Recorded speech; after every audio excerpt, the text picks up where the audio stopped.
Hey guys, what's up and welcome back. Wanted to make a video here to discuss the journey that my Barbarian that I created on launch has been going through. And I want to just talk about the changes that have been made to Diablo 4 throughout the various phases of the game as we get ready for Season 4 and Loot 2.0, right? So I kind of want to describe all of the different changes to the damage formula and to scaling as it applies to the barb that has occurred through all the different iterations of the game, right? So we've been following Diablo 4 since the open beta. We were not a participant in the closed beta, so our experience began when there was two versions of the open beta. There was the early access beta, where if you pre-ordered Diablo 4, you had access to 1 weekend of the early access beta, and then following that was a weekend of open beta. And basically for those betas, it was level 25 max.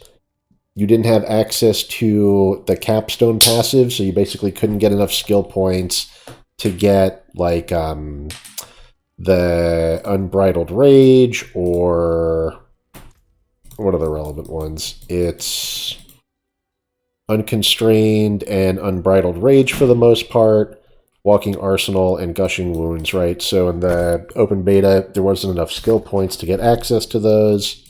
And then you obviously didn't have access to the Paragon board, right?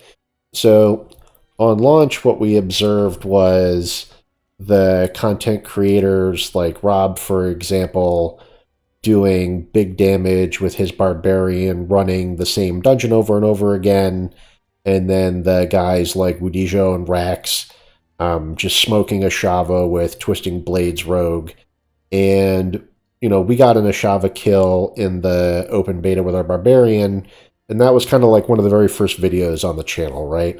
And we weren't satisfied with the damage that we were doing, and we observed what these other guys were doing, and we wanted to understand it, right?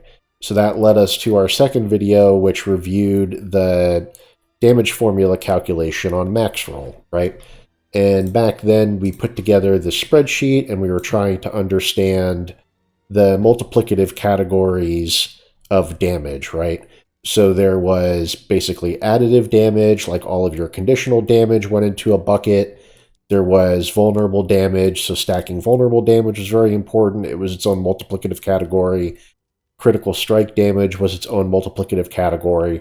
And then we were starting to understand the different types of multipliers that you would get, either from having berserking activated, right? So you would have all these different effects that would grant berserking to the Barbarian, and then the aspects themselves all had different types of multipliers. And the big one that jumped out was Limitless Rage, which then stated 240% X damage, right?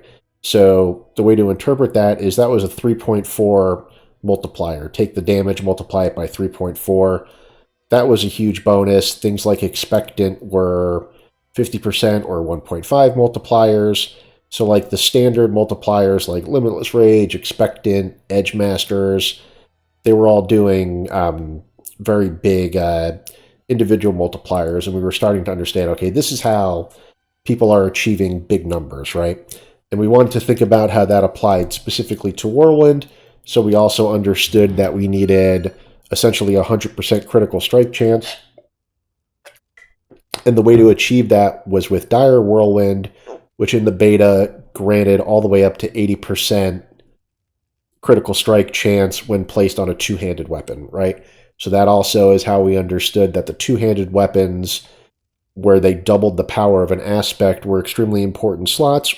And that's why we wanted to choose the Barbarian, because the Barbarian over all the other classes had access to two-handed weapons, right, in the form of the two-handed bludgeoning weapon, the Great Hammer, and then access to the two-handed slashing weapon, either a Great Sword, two-handed axe, or polearm, right, spear.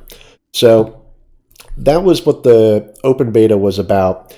And then when we got into launch, a lot of those multipliers were tuned down. Limitless Rage went from 240% down to 60%, which is where it still is. Expectant down to 30%, Edge Masters to 20%. They tuned down all of the individual multipliers that were on the aspects because that's what people were utilizing to great effect in the open beta. And what they hadn't tuned properly at that point was the glyphs, right? So if we look at the glyphs and the importance of the glyphs now, to the casual players, guys like me who only have an hour or two a day to play, right? We didn't fully understand how important these glyphs were, but like even now, Wrath, which gives critical strike damage, right? So for every 5 decks purchased within range, you deal 12.5% increased critical strike damage. I don't know exactly what these numbers were, but at launch, these numbers were way higher per point of dexterity invested, right? And then same with where's Exploit? Here's Exploit, which gives, for every 5 dexterity purchased within range, 6.1% increased damage for vulnerable targets, right? And this continues to grow all the way up to glyph level 21, where it's maxed, and the multiplicative increase, the stacking, right? The stacking of critical strike damage, the stacking of vulnerable damage. This is where all the big numbers were coming from. And for Whirlwind, which is a channeled critical striking build, it can't do overpower and it can't do critical overpowers. The focus was on getting your critical strike chance up and then getting your multiplicative buckets kind of optimized, right? So vulnerable damage, critical strike damage, all of the various multipliers, and then the additive damage bucket kind of being an afterthought, because as you're going through the Paragon board, you're just kind of passively picking up nodes that are like +5 damage percent and things like that. So back then, a good weapon looked something like this, right? And we've kept our Spinal of the Dire Whirlwind. This is a weapon for us, an 817 weapon that dropped during launch that we didn't even have to re-roll, and we just absolutely love this weapon. I'm going to keep this for as long as I can in my stash because it just shows what the game used to be like, right? So this weapon has strength. Strength is important for multiplying skill damage, right? So if we think about the damage formula is basically the skill percent that the skill does, right? So let's look at this, right? So it's basically saying Whirlwind does 27% skill damage. It's 27% skill damage of the power of the weapon, right? So the DPS on this weapon is 3,536, right? And then the base Whirlwind damage is 27% skill damage, so the 10,713.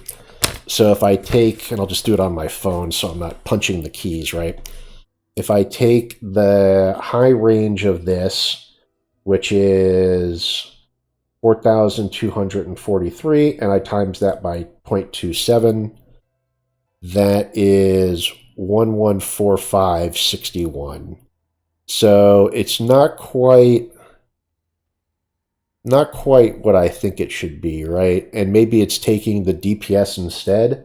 So maybe if I take 3536 times the 0.27, this will be it. But it's showing as a range, which is confusing. So let's try that again. 3536 times 0.27, showing 900 something. Rapidly, yeah. I'm not quite sure how they're calculating that actually, but essentially the way the damage formula is to be interpreted is you take the base weapon damage, which is stated as a range, right? So it's the 2,829 to 4,243. It's a 1.0 attack speed, and I believe the stated DPS is just the average of those two numbers. So the 2,829 plus the 4,243 divided by 2.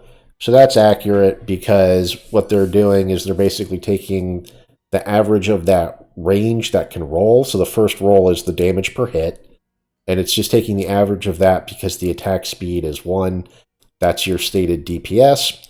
And then you take that DPS, you times the skill percent by that, and then you start timesing it by any additional bonuses. So like the bonus from the additive damage category, and this is in the old version, the bonus from the vulnerable damage category, the bonus from the critical strike damage category times your critical strike chance, and then start multiplying by all of your additional multipliers that come from either skills or passives or legendary nodes or glyphs, right?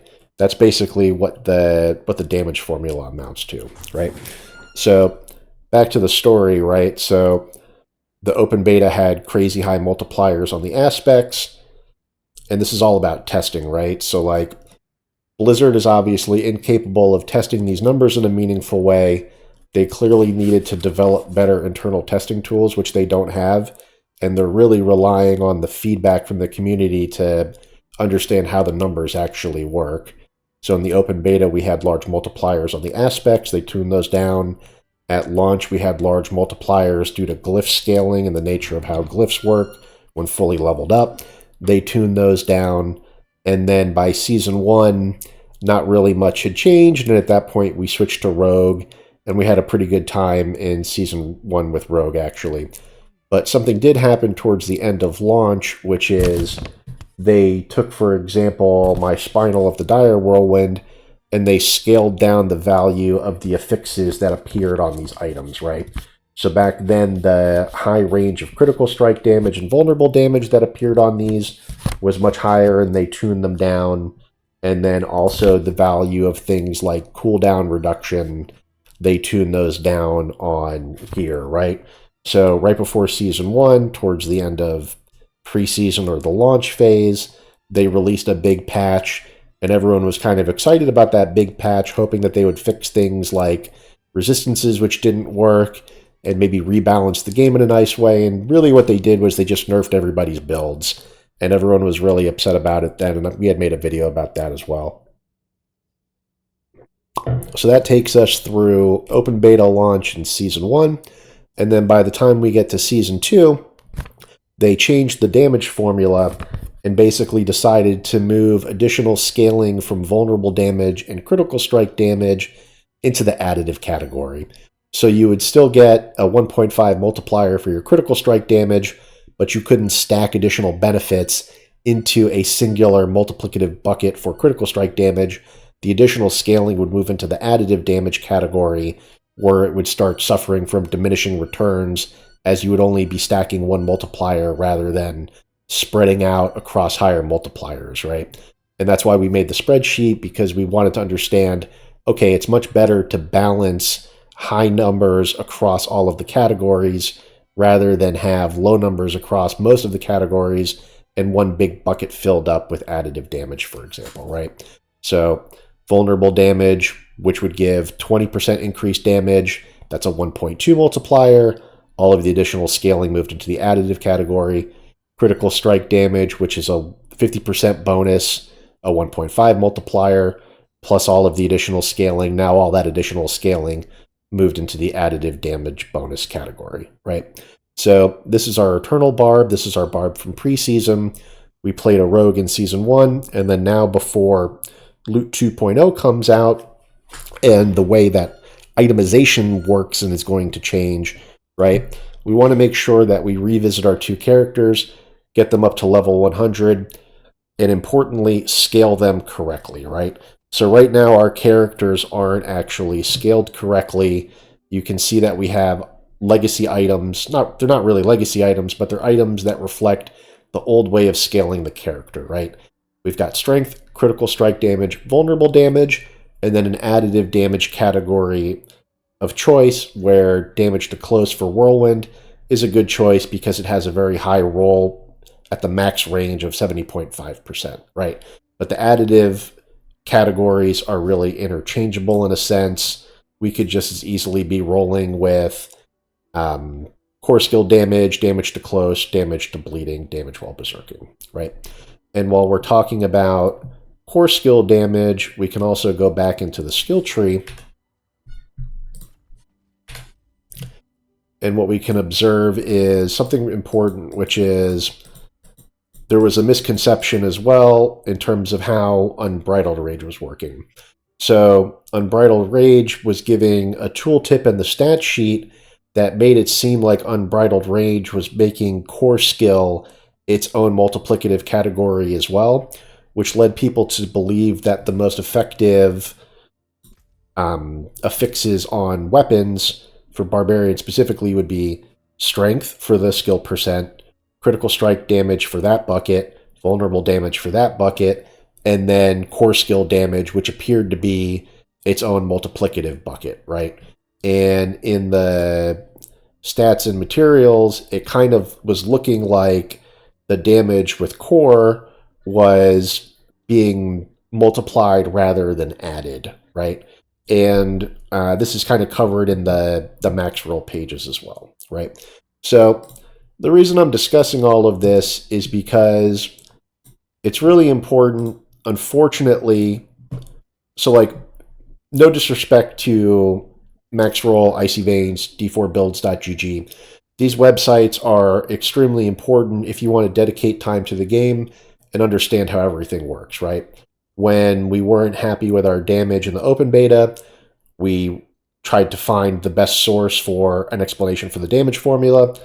And back then, Rob, who is like the #1 barbarian, or at least the best barbarian content creator, he had written the article on Max Roll for the damage formula. And I was watching his videos and seeing how well he was doing, and it lended a lot of credibility to the site. But like Rax, Udijo, all these guys are contributors and like owners of the website. These sites are extremely important. My point is, it's unfortunate that as casual players of the game, that we need to turn to these resources because the systems of the game are not necessarily clear. They've gotten better at working on the tooltips over time, but it's not really like the other types of games like Last Epoch. They're trying to make a game where you don't need a guide. You can dedicate energy to reading the tooltips in the skill tree. They're trying to make it so that if you just read through the menus, you will understand how to scale a character, right? And in Diablo 4, it's very difficult for a casual player to fully understand all of the intricacies of character scaling. And then also, Crip makes a very valid point, which is like the variance in character scaling, right? So like the difference between a correctly built character and an incorrectly built character in Diablo 4 is like orders of magnitudes higher, whereas in a game like Last Epoch, if you dedicate the energy to understand the way scaling works by reading the tooltips, you might only be off by like 50% max power, right? If you're really trying. Whereas in Diablo, you're not going to be close to a 50%. You're not going to be 50% of your way closest to like the best builds. You're going to be way off. The best builds are going to be way better than anything that you're incidentally building by trying to read and understand, right? So that takes us to post season 2, where they change the damage formula and they take the stacking out of critical strike damage and vulnerable damage. And then also what they did is they rebalanced the glyphs and things like that, right? So if I look at my board node sheet, right, I put this together basically for my preseason barb, and I really like this spreadsheet because it gives me something that's not available, which is an at-a-glance view of the legendary and rare nodes on the board, and then I can kind of pick and choose. And if I look at Blood Rage, I've got the preseason version of that legendary node on here, and what Blood Rage used to do is 10% chance for berserking when killing a bleeding enemy, which is a nice effect. But now if we look at the current version of Blood Rage, now Blood Rage has that same effect, plus your damage is increased by 25% of your damage while berserking bonus, right? And that's currently 7%. So what that means is while berserking, I get a 1.07% multiplier. And this is now a new category of multiplicative damage that can be stacked into, right? So what that the reason I bring that up is because now we have to look at what a new good weapon looks like, right? So for new weapons, we want... Yeah, this is a fine example. So for a weapon to be... For my Barbarian weapons to be statted correctly now, what we're looking for is strength in all stats, which is contributing to our skill percent category. And then we want damage while berserking, which is a stackable multiplicative category. And then we're just looking for anything that fills our additive damage bucket as our tertiary stat, right? So if I go back into my spreadsheet and I look at my weapon rolls tab, right? Thanks to one of the, I think this was a Season 2 update for the Occultist, where we can now see the variety of possible affixes that can be rolled on any piece of gear, right? So it shows me for this two-handed mace, for example, what are all the different types of rolls I can get if I re-roll strength, right? So we took all that information, and you can get that on the, you can get that same information from like d4builds.gg from their database files or whatever, but it's better if we can get it directly out of the game, because then it's always going to be guaranteed to be the most current information. But these are all the different affixes that can go on a weapon, right? So we have all stats and strength, which will be our skill percent multipliers. All stats is also very useful for enabling the bonuses on the rare nodes on the Paragon board at higher board attachment levels, right? So for every board you attach, the requirement for getting the additional bonus on a rare node keeps going higher and higher. So that'll be like your willpower stat, your dexterity stat. For Barbarian, Barbarian ignores the intelligence stat for the most part in the Paragon board. So you need strength, dexterity, and willpower. You need those stats to be high so that you get the bonuses from the rare glyphs. So all stats helps with that, but all stats also include strength. So that's how you're stacking up strength on your weapons. And then in the light red, we've got the damage while berserking, which is its own multiplier. Damage while berserking appears on different pieces of gear, but most importantly on weapons. And then everything else is part of the additive categories now, right? So critical strike damage and vulnerable damage move out of their own buckets. Core skill damage was never actually its own individual multiplier, even though Unbridled Rage might lead you to believe that it was. And then what I've highlighted in yellow is the ones that are always going to be relevant for my Whirlwind Barbarian, right? So basically any of the yellow ones are good enough as a tertiary stat for me. As long as I have strength, all stats, and damage while berserking, I'll take any of the other ones: critical strike damage, vulnerable damage, core skill damage, damage to close, or damage to bleeding. We're not doing overpower damage. Damage over time is not what we want. Basic skill damage, we're not going to be dealing damage with our basic skills for the most part. They're just there to build fury and to get expectant stacks. We're not dealing damage with our ultimate skill. Wrath of the Berserker does not directly deal damage. It's more of a multiplicative bonus to our other damage dealing skills. And then damage to CC'd, slowed, and stunned. Our updated version of the build will use one-handed weapons with a mace to enable some stun synergies, but we're not reliably stunning everything. And also it's important that your additive bonus applies to bosses as well, right? So you build up the stagger meter on the boss, and then once you build up the stagger meter, they're technically under all forms of CC, but for the most part, we want things that apply to both mobs and bosses, which is why we don't prioritize CC'd, slowed, or stunned. And then injured in and of itself is conditional in that the monster's health is already low, right? So a good weapon for us will have all stats, strength, damage while berserking, and then one of our additive damage categories.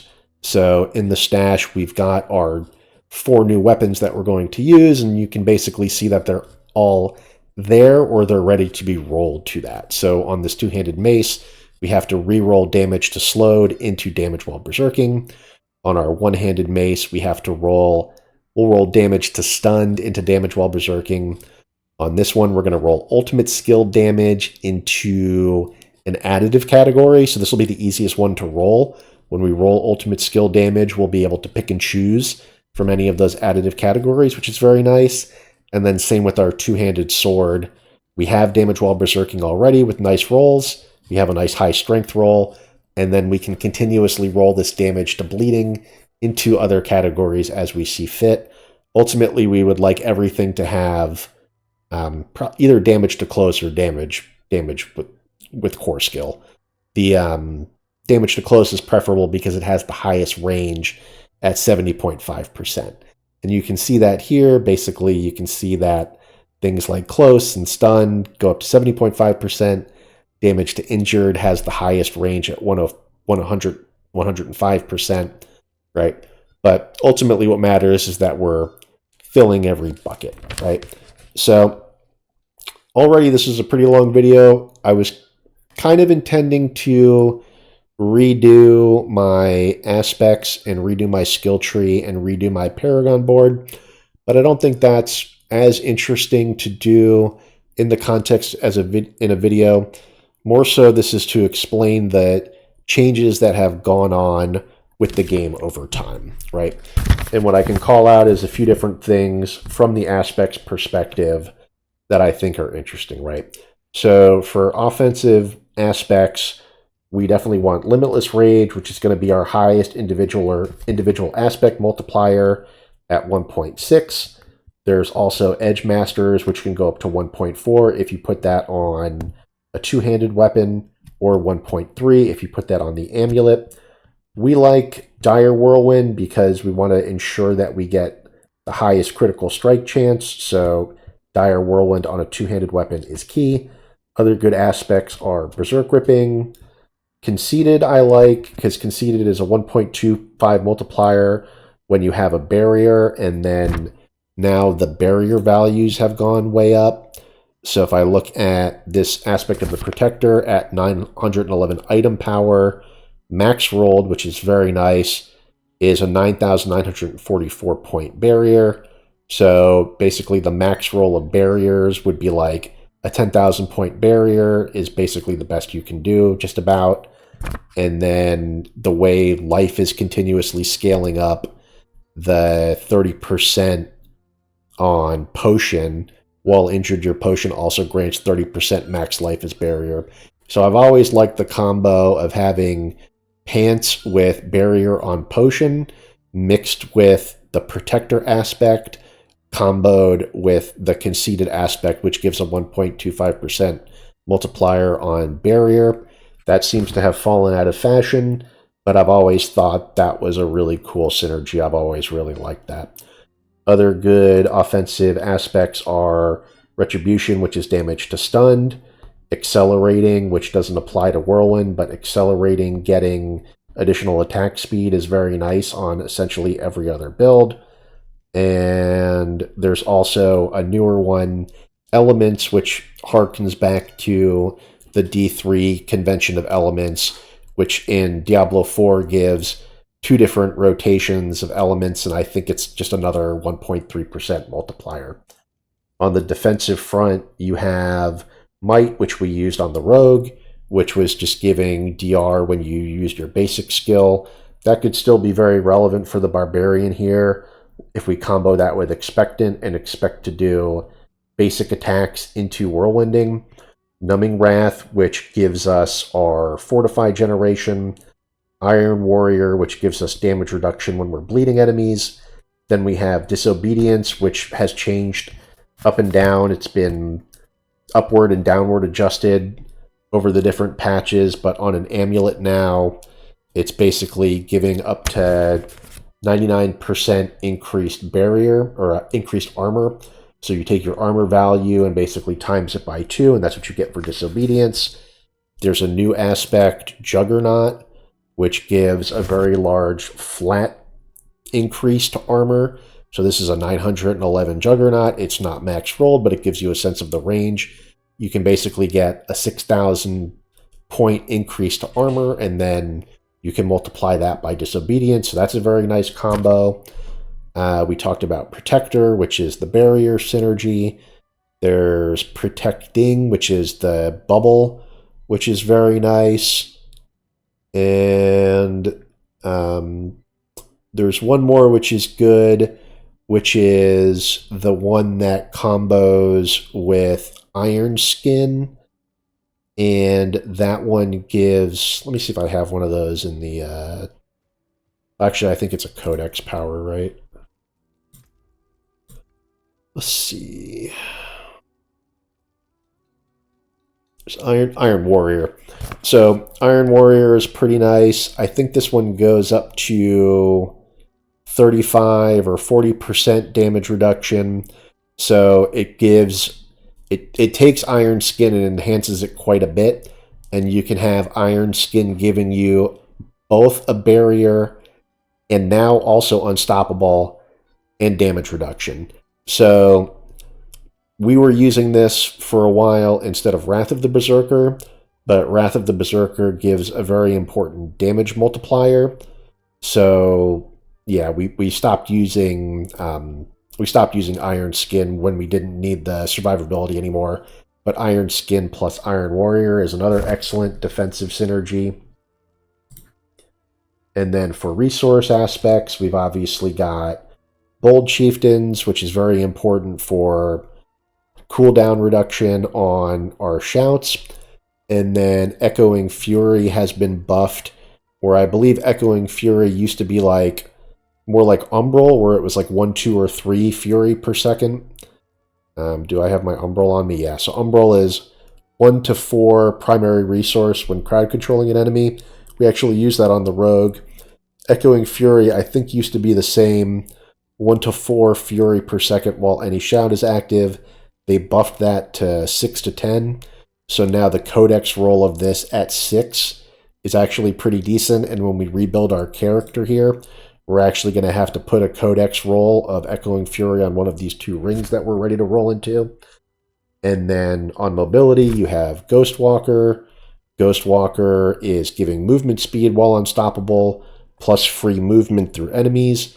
You already have free movement while you're whirlwinding, but it's always good to be safe. It's always good to have different forms of Unstoppable to break out of CC.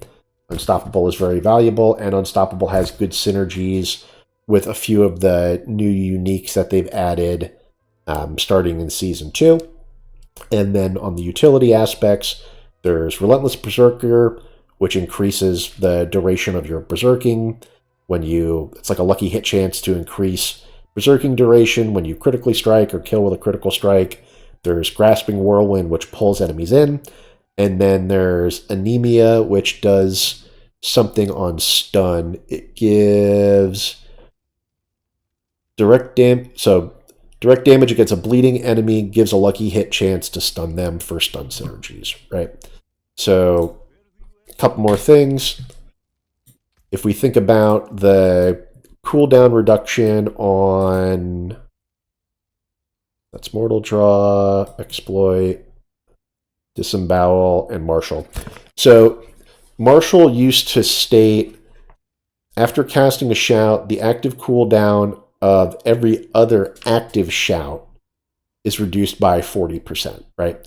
So this used to be the key to piano shouts, which was getting your shout CDR as low as possible. And there's actually a Blizzard forum article that I replied to where I thought I had a really good response here, which was, for me, the Abbot. And I explained all of the different ways that shouts had cooldown reduction, right? So this person was asking, does anyone know if Bold Chieftains and Martial are stacking? They couldn't quite figure out how the interaction worked. And here I replied with the explanation of how cooldown reduction worked for shouts, right? So back then, Martial reduced active shout cooldown. So it's asking you to think about how you sequence your shouts. You would choose one shout to use first, and then you would get 1.2 second CDR for the next shout, and then 1.2 second CDR for the next shout that you would use. And then you would pair that with Bold Chieftains, which gives a 6-second cooldown for the particular shout when you hit the button when there are enemies around. So let's take the example of you start your rotation with Rallying Cry. Rallying Cry has a 25-second cooldown. You have Bold Chieftains. You hit your Rallying Cry button. If you are surrounded by enemies, your cooldown would immediately go down by 6 seconds, down to 19 seconds. then you would hit your next shout, and you would get a 1.2 second cooldown on your rallying cry, and then you would hit your third shout, and you would get another 1.2 second cooldown reduction on your rallying cry. So it would be the 6 plus the 1.2 plus the 1.2. It was giving you 8.4 second cooldown reduction on the first shout for mashing 1, 2, 3 shouts in sequence, right? And then you would pair that up with the cooldown reduction that was available on Helmet and Amulet. So you would first take the 25 seconds, you would reduce that by the CDR on Helm and Amulet, and then you would get the 8.4 second cooldown reduction from hitting your buttons, and then you would get the increased shout duration from Booming Voice. So the way you were thinking about this was, how long does the shout last versus how much CDR are you getting? And then there's some variable CDR from Disembowel, which would give a 1 second CDR randomly, like on Lucky Hit or something like that. Like it's a percent chance when killing a bleeding enemy. And then Rage of Harrogath is also giving the same type of effect where it's giving, and we can look at Rage of Harrogath. Rage of Harrogath is giving, it might have been a 1 second CDR when inflicting bleed on elites, right? So that was basically all the ways to get CDR for shout specifically. You'd have both Chieftains and Marshals. You'd have CDR on Amulet and Helmet. You'd have increased shout duration on the skill tree. And then you would have the Disembowel Glyph and the Rage of Harrogath, which were giving lucky hit chance to have additional CDR when interacting with enemies with bleeding, either killing a bleeding enemy or inflicting bleeding on elite, right? So what they did is at some point, and again, I think it's a Season 2 change, they changed Marshal, and they made Marshal so that now what it's doing is 4 second CDR on non-shouts, right? So they basically made this a shout-specific glyph into shouts now benefit other skills. And it's still kind of useful because what it's doing is it's decreasing the cooldown for Wrath of the Berserker in our build, right? But it's just another example of how our guy is currently spec'd for older versions of the game, right?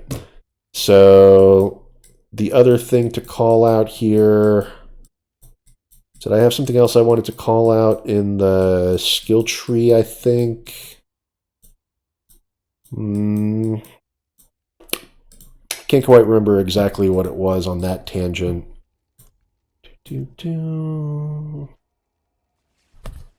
What was I talking about exactly? I was on the utility aspects. We were talking about Relentless Berserker, Grasping Whirlwind, Anemia. Oh, stun synergies. Okay.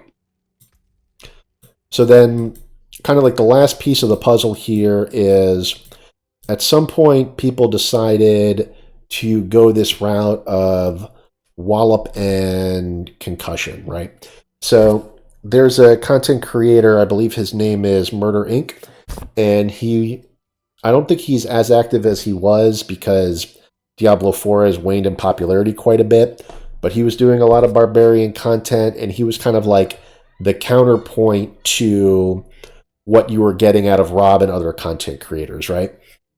He was looking at things like, is the Wrath glyph actually working as intended? Is it actually giving 3 Fury per critical strike hit or not? He was advocating for the test dummy, which was eventually added so that you could test things out like that. He would take gray weapons, like starter weapons that had no affixes on them, and he would kind of go into minimum setups so that you could test things like, okay, is it Wrath that's giving me additional Fury on hit, or is it actually my enhanced Whirlwind, which is giving me 1 Fury per direct damage, right?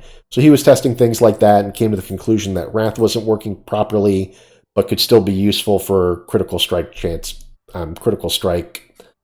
scaling, for example, right?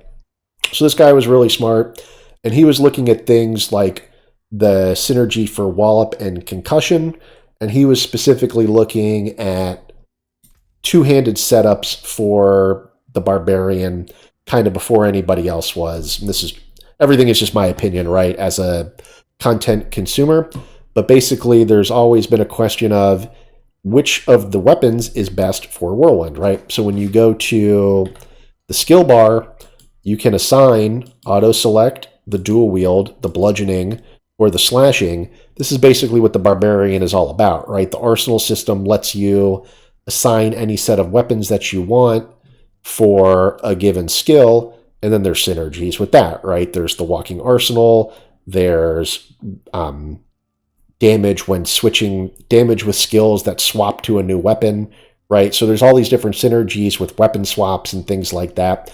But ultimately what they were looking for is what's the best setup for Whirlwind, right? So one of the key considerations was attack speed. So it was determined early that attack speed on like gloves, for example, does not benefit Whirlwind. It doesn't increase the tick rate. However, what was figured out was the weapon speed itself does affect the tick rate, right? So a two-handed greatsword does 1.0 attacks per second. The two-handed mace, two-handed axe, and two-handed polearm do 0.90 attacks per second, classified as slow weapons. And then the one-handed weapons are all 1.1 attacks per second, classified as fast weapons. And when whirlwinding, the tick rate for whirlwinding is actually affected by weapon speed, right? So you would get more attacks per second while whirlwinding if you were using two-handed weapon setups, right? So the other thing this guy discovered early was, hey, actually, Ramaldini's magnum opus is actually good, right? So it was good for kind of two reasons, right? One, it was encouraging a max fury setup on Whirlwind because of the unique ability, right? So say you had scaled up your fury to have 200 fury, right?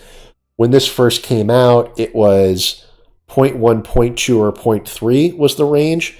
So if you had 200 fury and a 0.3 Ramaldini, it was giving you another 1.6%, another 1.6 multiplier, right? It was giving you 60% increased damage at 200 fury, right? So you take the 200 fury times 0.3 and you get 60.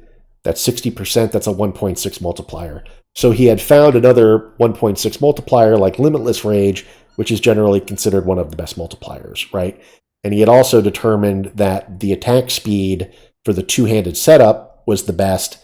And then on top of that, it let you fit a mace in on the other hand, which let you start using the concussive and wallop synergies, which is another 30% multiplier just from the skill tree, which is very nice, right? So if we look at concussion, concussion is giving, no, it's wallop. Wallop is giving, I guess this goes to 15%, and maybe they nerfed it. Maybe it was up to 30% at one point, but if you increase this up to 1.5, your skills using bludgeoning weapons deal 5%, but if I triple this up, it'll be 15.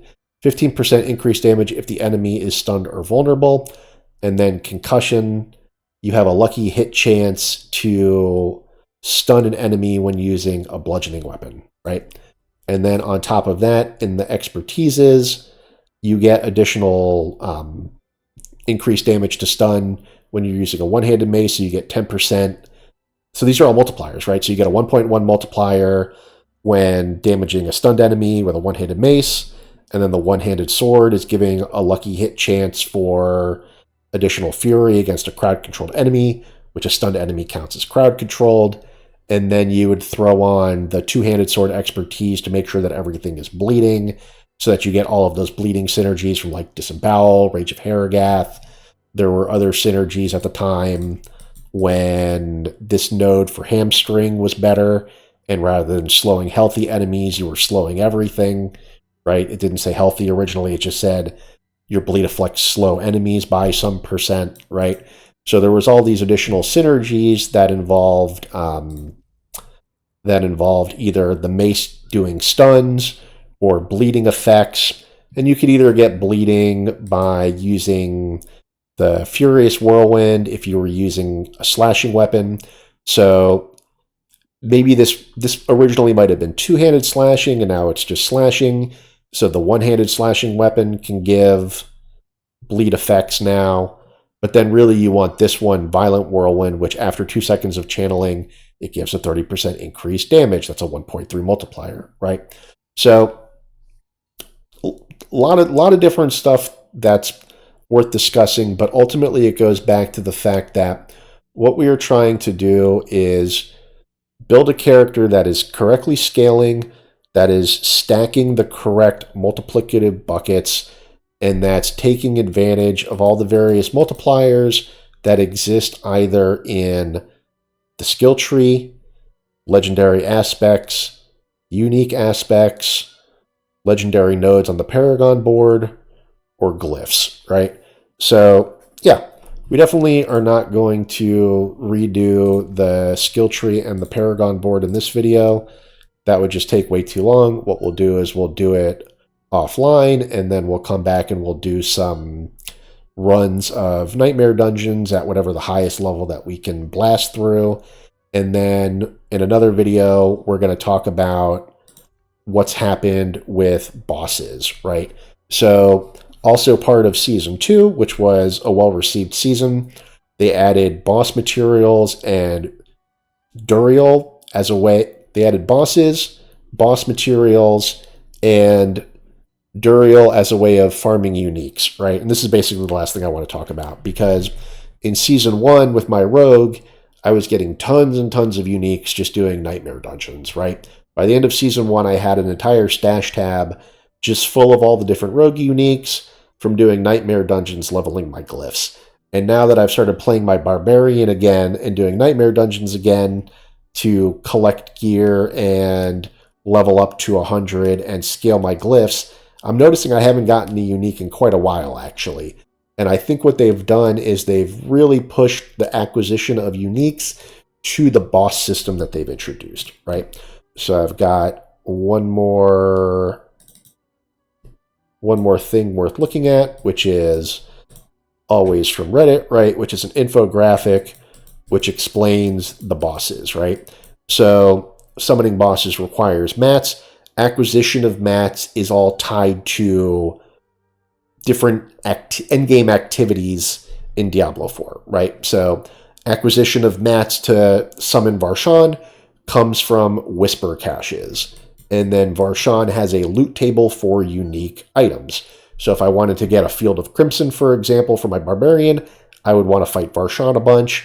And to fight Varshan, I would need to gather his materials, go into his special dungeon, which is more like a cellar, because you just go in there, you put the summoning material into like a pillar, and then you fight the boss, right? So there's four bosses that have summoning mats that you get in open world activities. So this boss, for example, Grigor, you need to summon it with Living Steel. You get Living Steel in Helltide caches, right? So there's a special Helltide chest just called Tortured Gift of Living Steel. Thankfully, they've put the Tortured Gift of Mysteries and Tortured Gift of Living Steel on the mini-map now, so you can see exactly where these chests are.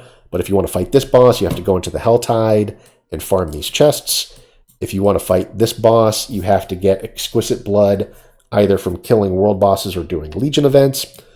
If you want to kill this boss, you have to collect Distilled Fear in Nightmare Dungeons and then craft a sigil. And then to fight Duriel, where Duriel is the way in which you would farm the uber uniques, the most sought after items like the Harlequin Crest, Harlequin Crest, the Shaco, or the Grandfather Sword. You have to kill those 4 bosses above. You got to get 2 Mucus Slicked Eggs, and you got to get 2 Shards of Agony. So that means you got to kill Varshan twice, and you got to kill Grigor twice, and then you can summon Duriel, and summoning Duriel gives you a chance at the Ubers, right? And in the next season, they're also going to add Ondariel, and the way you're going to summon Ondariel is by collecting mats from the other 2 bosses. So they're going to give you reasons to kill the other 2 bosses. So you kill Varshan, and you kill Grigor, you fight Duriel, and then the other bosses are the Beast in the Ice and Lord Zur.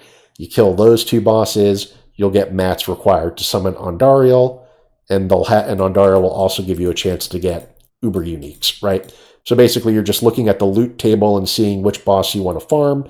And to get these mats, it's encouraging you to do all of the various content, right? It's encouraging you to do Hell Tides, Nightmare Dungeons, and then world bosses and Legion events are kind of clubbed together. And then lastly, the Whisper caches. And they've kind of tied all these things in nicely together. You could always get Whispers by doing Hell Tides, but they're making it even more specific to... They're making even more specific Whisper events within the Helltide now in the upcoming season. We saw that in the PTR. So, like, for example, if you open enough chests in the Helltide, you can get credit for the Whispers just for that.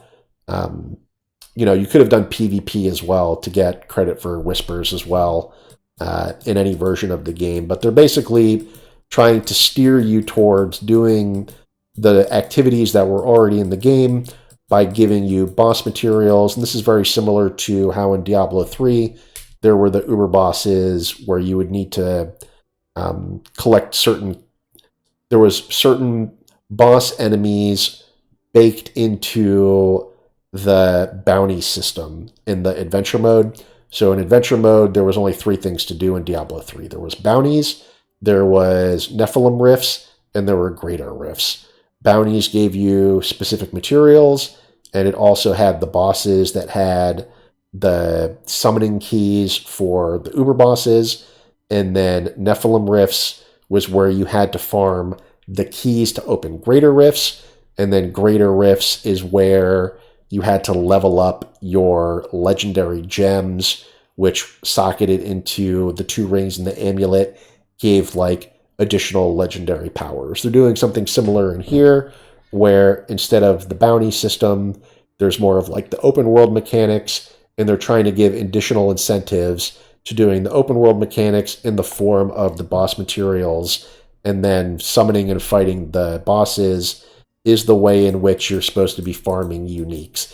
And it seems like they've really cut back the unique drops in other aspects. Like, it seems like it's much more difficult to get the uniques in the Nightmare Dungeons and in the Helltides. They're still possible to drop, but they're dropping way less frequently, and I think they're mostly tied to this boss system now. So yeah, that's basically what we're trying to do, is retool our Barbarian so that even when Season 4 drops and Loot 2.0 comes out, and all of our gear will be classified as legacy gear, and we'll lose all of our aspects, right? All of this stuff is going to go away because imprinting and extracting are going to change. You're no longer extracting aspects as items and then imprinting either via the codex or the extracted aspect. Everything is going to automatically go into the codex with a much better UI, which is so important. Like, this UI is garbage. You have to actually hover over to see what these aspects are, right? I can't imagine how difficult this is as a console player. And then if you look at how I've had to manage my inventory, right? I've got all of my extracted aspects. My individual stash for this is full.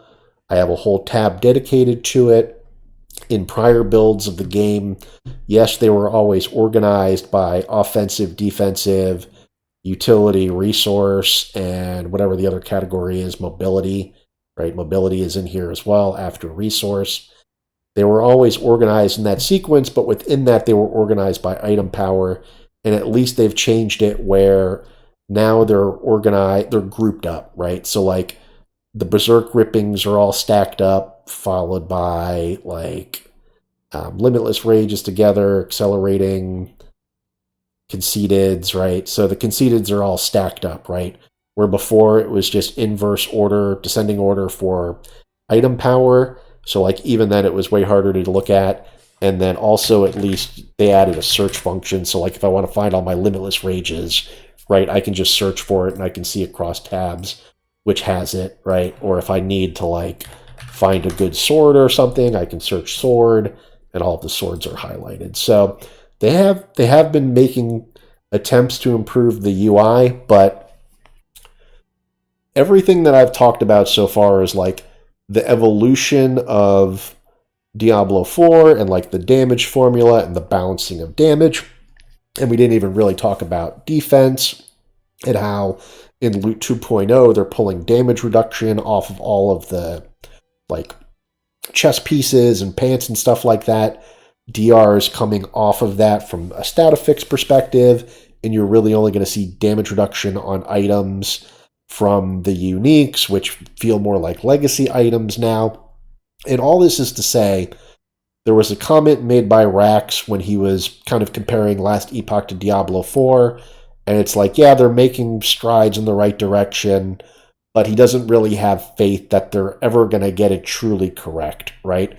And you can see through all of these small adjustments that they're doing is that they never did have, and they probably never will have, clear direction for how they want the numbers for this game to work.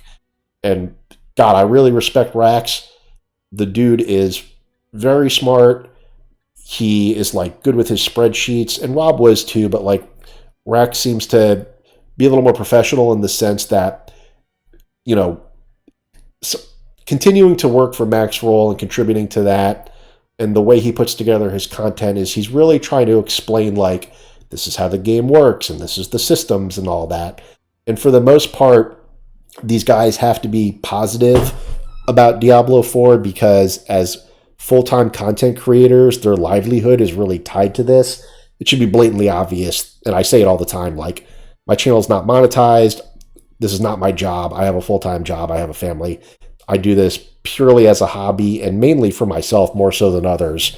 But Diablo 4 deserves a lot of discourse in how tumultuous the launch has been and the way that they're trying to make changes over time.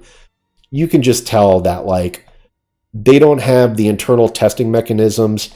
They really need they really needed some in-house developed testing tools to test the numbers for this game, and they clearly don't have it. They are clearly relying on community feedback and like watching YouTube videos and seeing how people are exploiting the system and then doing nerfs and adjustments based on that, right? And when Rax says that he doesn't have faith that they'll ever figure it out, yeah, I believe him, because going through this long-winded discussion of all of the different changes and all of the different adjustments that they've made, and even when we get to Season 4 and get to Loot 2.0 and get to tempering and masterworking, there's going to be a whole host of new problems. And in the PTR, Rob is already exploiting all that stuff. He's making that twister build that's got the full screen giant twisters with the either like the whirlwind size on tempering or the twister size on tempering. And they added a twister glyph specifically scaling. And God, don't even get me on that, where in the very first video I made, we talked about like some of these aspects, which are like wall berserking, you're burning, and the burning does flat damage. Or ground stomp makes quakes. Earthquakes makes quakes. Those quakes do flat damage. Or whirlwind makes twisters. Or dust devils, they call them. Whirlwind can make dust devils. Double swing can make dust devils. Spend 100 fury, make a dust devil.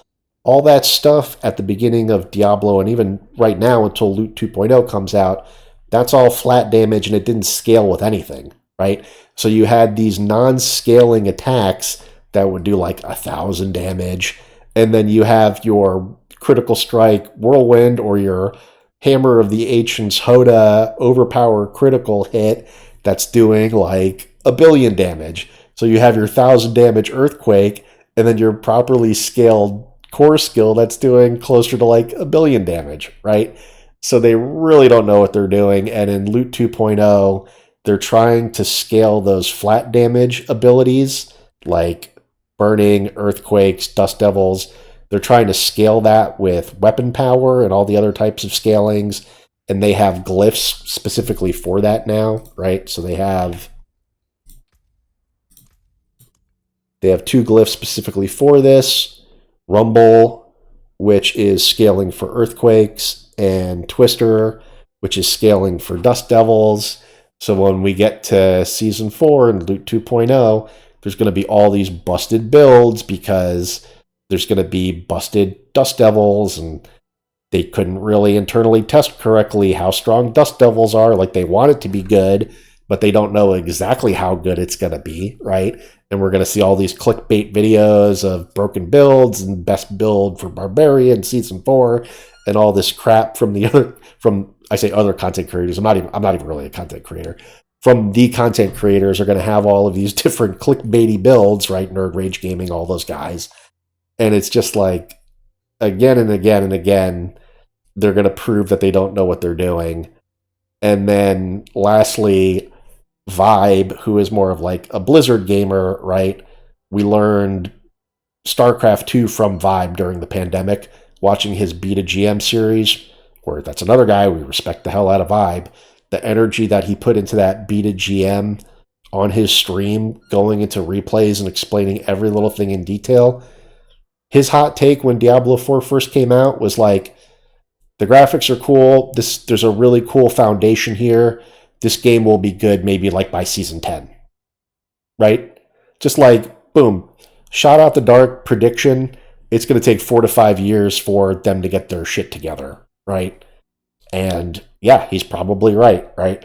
And then however long it took Diablo 3, when Diablo 3's launch came out, and Diablo 3 was not in a good state when it first came out with its itemization, the real money auction house, the lack of interesting uniques, and then the expansion Reaper of Souls came out, and they did Loot 2.0 there, and they kind of saved the game, and we personally had a ton of fun building a busted Whirlwind Barbarian in Diablo 3. Eventually, Diablo 4 is going to get there as well, but as we're going through these growing pains, big changes are going to happen, and our characters that we've invested time in, like we probably have 200 hours into this Barbarian, all in his items and itemization, and then itemization is going to completely change, and the build that I have for him is going to be completely invalidated, right? Just like how going from preseason, season 1, and then boom, season 2 comes out, they change the damage formula, and all my items are invalidated. They raised the item level cap as well from 800 to 925, right? It was like low 800s, maybe 820 or 825 was the previous item level cap. And then going into season 2, they changed the damage formula. They raised the item cap to 925. They shifted the ranges of all the item tiers. And I had to completely re-gear my Barbarian again. And then when Loot 2.0 comes out, and you basically have to use the tempering system and the revised affixes, we're going to have to go through my Barbarian all over again. And if we do a Barbarian for Season 4, that process becomes less painful, but my original Barbarian is still invalidated. Or if we choose to use another class, like a Sorcerer, for example, then our Barbarian is for sure going to be invalidated, and we're going to have to use Legacy gear to go into Helltides and farm for new gear so that we can actually play the endgame content, because you know the scaling for Nightmare Dungeons 1 to 100 and then Pit level 1 to 200.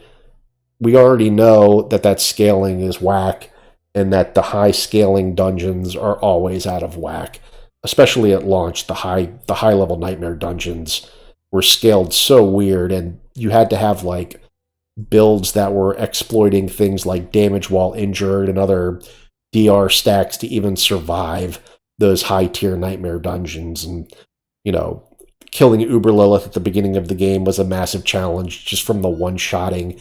And you either had like a super busted build like Critical Overpower Hoda or glitched Bursting Venom's Rogue and shit like that to actually kill the Uber boss. And yes, you were always going to get one shot no matter how much damage reduction you stacked and all that shit. So I can't really say long story short because this has been a very long story, but basically it's to give the idea of how has the game progressed. We're saying that going into Season 4, D4 goes from bad to good, but does it actually go from bad to good?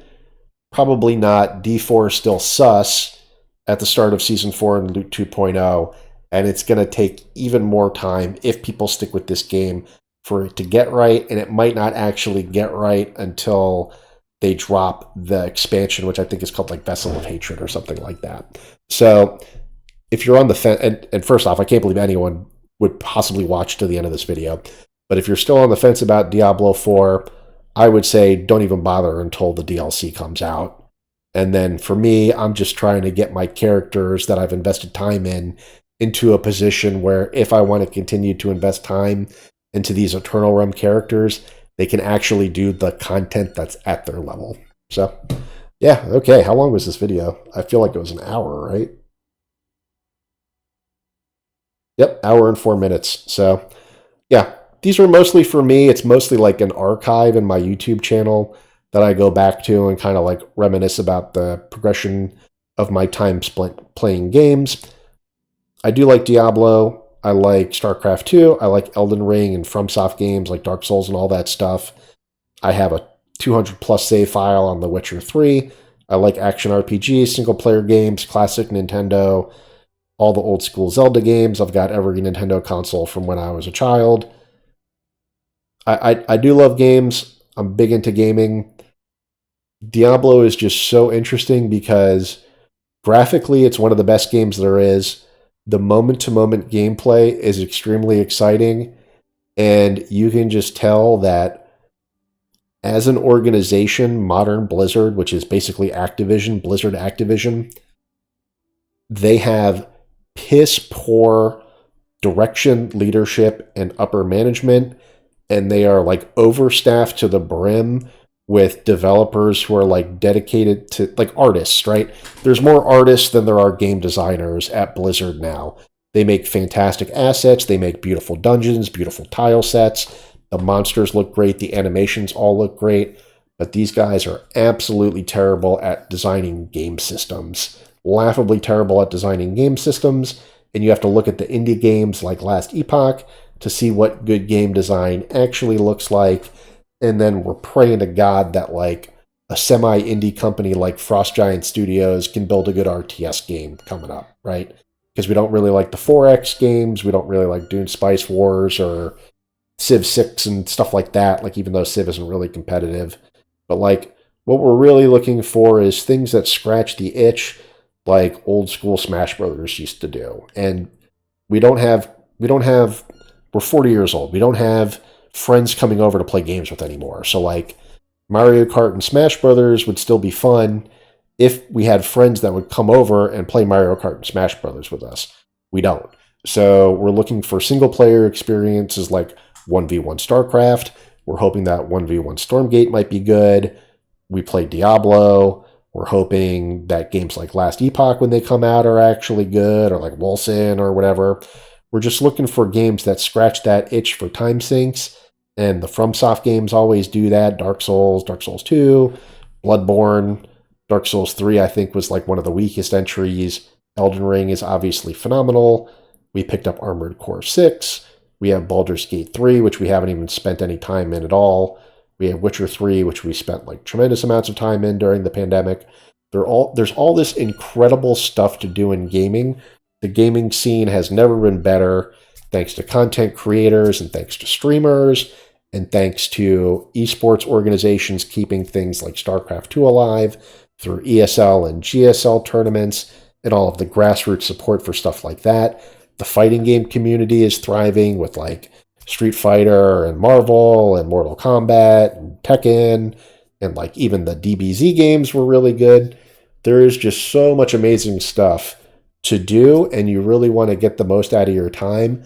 And then you look at something like Diablo 4, which has all the potential in the world, but then is just absolutely laughable when it comes to how it disrespects your time. And I think that's the closing argument really is if you look at all of the changes that Diablo's been through, how long it's taken to get to level 100, how they've tweaked all of these numbers, and it's always in the context of like player engagement and engagement time, which maximizes the probability of you doing MTX purchases and buying skins and shit like that.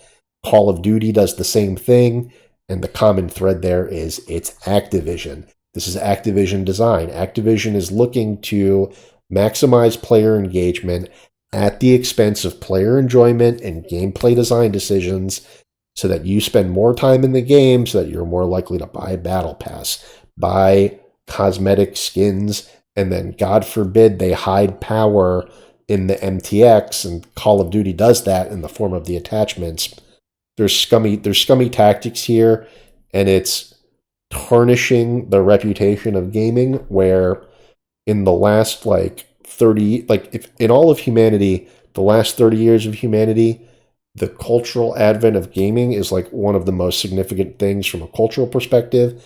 In my opinion, I absolutely love the culture. I think it's phenomenal. And it's just so hilarious to me that we take this just absolutely amazing thing and then, like anything else in capitalism, try to squeeze every dollar out of the consumer, right? So, all right, rant over. Peace out. Thanks for watching.